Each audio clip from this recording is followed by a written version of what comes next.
بسم اللہ الرحمن الرحیم۔ السلام علیکم۔ حضرت عبداللہ بن عباس رضی اللہ عنہ فرماتے ہیں کہ سیدنا عمر رضی اللہ عنہ کی عادت تھی کہ ہر نماز کے بعد کچھ دیر لوگوں کے پاس بیٹھتے تھے۔ کسی کی کوئی ضرورت ہوتی تو اس پر غور کرتے تھے۔ ایک دن ایک سے زیادہ نمازیں پڑھ لی لیکن عادت کے مطابق نہ بیٹھے۔ میں سیدنا عمر رضی اللہ عنہ کے دروازے پر پہنچا۔ میں نے ان کے غلام یرفع سے پوچھا، اے یرفع، کیا امیر المومنین بیمار ہیں؟ اس نے جواب دیا، نہیں۔ اسی دوران میں حضرت عثمان رضی اللہ عنہ آ گئے۔ یرفع نے ہمارے لیے اجازت حاصل کی۔ ہم دونوں کو اندر بلا لیا گیا۔ جب ہم سیدنا عمر رضی اللہ عنہ کی خدمت میں پہنچے تو دیکھا کہ ان کے سامنے مال و زر کا ڈھیر لگا ہوا ہے۔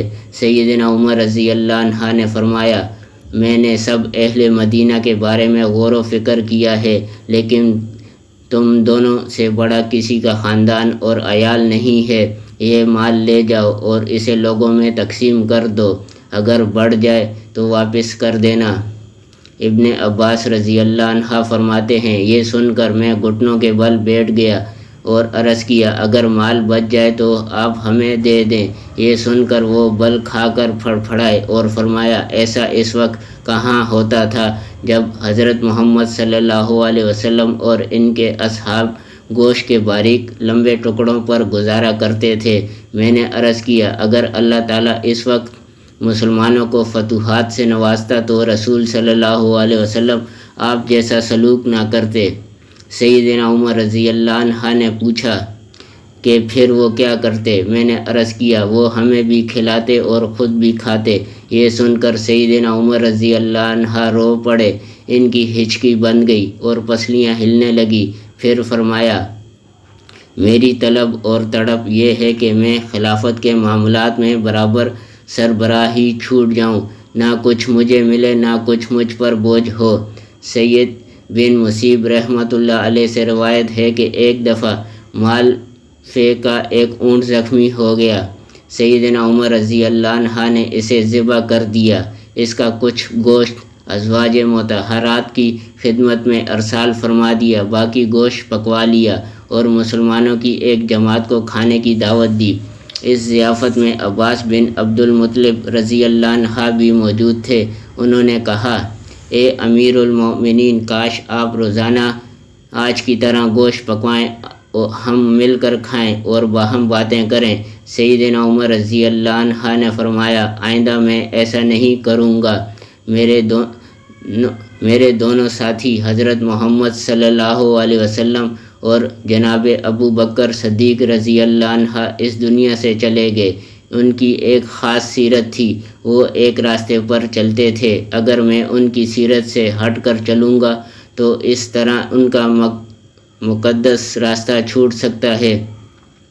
سیدنا عمر رضی اللہ عنہ کے آزاد کردہ غلام اسلم فرماتے ہیں، ایک دفعہ سیدنا عمر رضی اللہ عنہ نے اپنے ایک غلام کو ایک چراگاہ کا نگراں مقرر کیا اور فرمایا، اے میرے پیارے، مسلمانوں سے نرمی کرنا اور مظلوم کی بددعا سے بچنا، کیونکہ وہ اللہ تعالیٰ کے ہاں مقبول ہوتی ہے۔ اونٹوں اور بکریوں کے ریوڑوں کے مالکوں کو اس چراگاہ میں آنے سے نہ روکنا۔ ابن عوف اور ابن عفان کے چوپاؤں کو بھی اجازت دے دینا، کیونکہ اگر ان دونوں کے جانور ہلاک ہو گئے تو یہ لوگ کھیتی باڑی اور کھجور کے باغات کی طرف رجوع کریں گے، اور اونٹوں اور بکریوں کے ریوڑوں ہلاک ہو گئے تو ان کے مالکان اپنے بچوں سمیت میرے پاس آ جائیں گے اور کہیں گے، اے امیر المومنین، ہماری حاجت پوری فرمائیے۔ ایسی صورت میں کیا میں انہیں خالی ہاتھ واپس بھیج سکتا ہوں؟ تیرا باپ نہ رہے، یہ پانی اور گھاس کی فراہمی میرے لیے سونے اور چاندی کی فراہمی سے آسان ہے۔ اللہ کی قسم، پھر بھی یہ لوگ یہی خیال کریں گے کہ میں نے ان پر ظلم کر رہا ہوں۔ یہ سب انہی لوگوں کے علاقے کے ہیں۔ جاہلیت میں انہی علاقوں پر ان کی لڑائیاں رہتی تھی۔ اسلام لانے کے بعد یہ لوگ مطیع ہوئے۔ قسم ہے اس ذات کی جس کے ہاتھ میں میری جان ہے، اگر یہ مال نہ ہو جسے خرچ کر کے میں انہیں جہاد کے لیے بیچتا ہوں تو میں ان کے شہروں کی بالشت بر زمین بھی بطور چراگاہ نہ رکھوں۔ موسیٰ بن انس بن مالک فرماتے ہیں محمد بن سیرین کے والد سیرین نے حضرت انس سے مکاتبت کا معاملہ کرنا چاہا۔ ان کے پاس بہت سا مال تھا لیکن انس رضی اللہ عنہ سے انکار فرما دیا۔ سیرین سیدنا عمر رضی اللہ عنہ کی خدمت میں حاضر ہوئے تو سیدنا عمر رضی اللہ عنہ نے انس رضی اللہ عنہ سے فرمایا اس مکاتبت کر لو، پھر انہوں نے پھر انکار کیا۔ سیدنا عمر رضی اللہ عنہ نے انہیں کوڑا مارا اور یہ آیت پڑھی، تم ان سے مکاتبت کر لو اگر ان میں کچھ بلائی معلوم کرو۔ حضرت انس رضی اللہ عنہ نے سیرین سے مکاتبت کر لی۔